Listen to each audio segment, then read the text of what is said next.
Bawat laboratorio, Cubs, may kanya-kanyang rules and regulation. Dito sa amin, hindi po bawal kahit pumasok ang pasyente dito at panoorin kung paano mo ginagawa ang specimen. Kasi dito parang mas nagtitiwala ang tao kapag nakikita na ginagawa mo talaga yung kanilang specimen. Pero karamihan ng laboratory hindi po at bawal po sa kanila yan. Dito sa amin hindi. Bukas po ang pinto para sa mga pasyente. Ngayon ganito kasi ang protocol dito.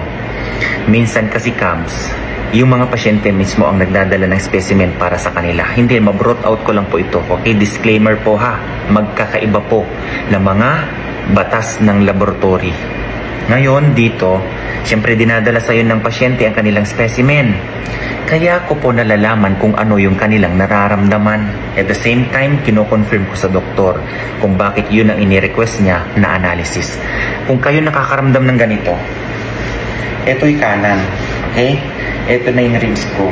Hindi po dito. Dito. Ito yung navel ko. Ito yung pusod. Ibaba mo yan konti. I-level mo yan. Dito, Cubs mo. Yan. Kadalasan ganitong sinasabi ng pasyente. Sir, gawin mo naman na maayos ang aking analysis dahil nananakit yung ganito ko. Lalo na ito. On and off. Nananakit ngayon, bukas hindi. Lalo na kapag mahigpit yung belt o kaya kapag ako nagja-jogging o kaya kapag ako tumatalon. Sumasakit ito. Ito ang nire-request kadalasan ng doktor. Complete blood count. Bakit? Gusto niya malaman yung WBC. Okay? Kasi kapag mataas ang WBC, isa yan na tinitingnan ng doktor regarding kung dito sa sintomas ng pasyente na sinabi niya na masakit itong ganyan para makita nyo kung may inflame dyan sa appendix mo. Dito matatagpuan ang appendix natin, Cubs. Cubs, nagtutugma talaga. Okay? So, hindi ko naman nila lahat, pero maraming mga doktor nagre-request ng ganyan, ng WBC.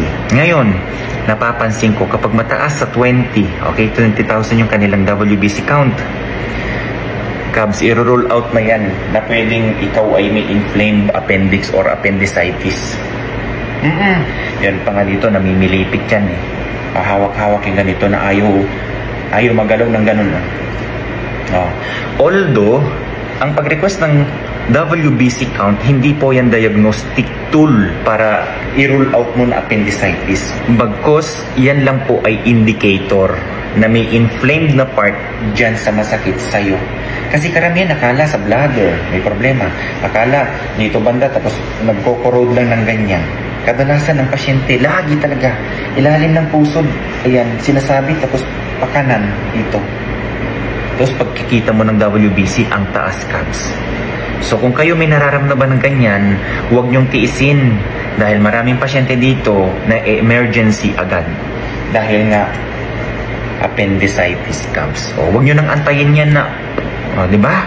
Marami dyan, delikado yan kapag ganyan. So kapag kayo nakaramdam ng ganyan, magpa-check na po kayo ha. Lalo na pagbabalik-balik. Ulitin ko, dito sa right quadrant, lower ng abdomen. Medyo ibaba ng pusod, ilinya mo dito banda. Okay? So, awareness lang po, Cubs, ha? God bless everyone. Bye-bye!